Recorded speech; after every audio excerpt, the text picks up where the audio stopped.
কাউন্সিলরকে খুনের ঘটনায় ব্যবহৃত আগ্নেয়াস্ত্র এখনও উদ্ধার হয়নি। তবে এই ঘটনায় পুলিশ দুজনকে গ্রেপ্তার করেছে।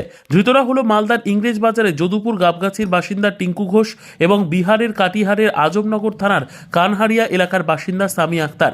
জানা গিয়েছে, দুষ্কৃতীরা প্রায় 10 থেকে 15 দিন ধরে বাবলা সরকারের গতিবিধির ওপর নজর রাখছিল।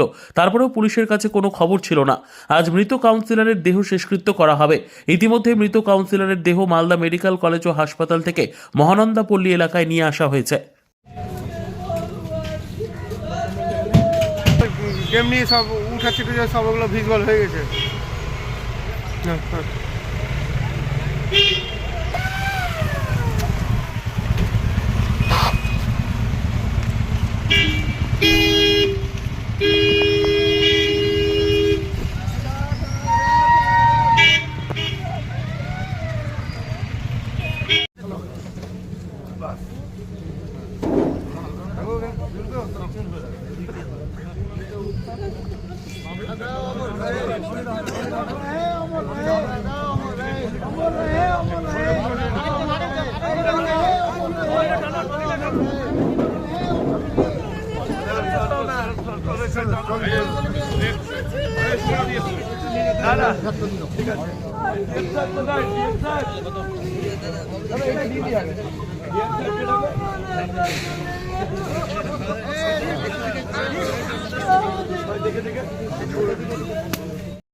আর কি করে পড়াশোনা করতে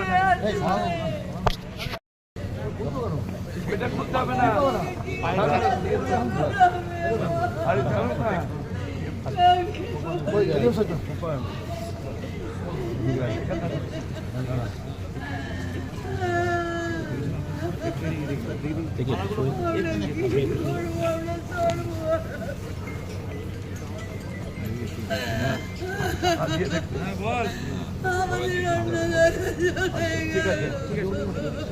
আর কি অফিসার কি আছে?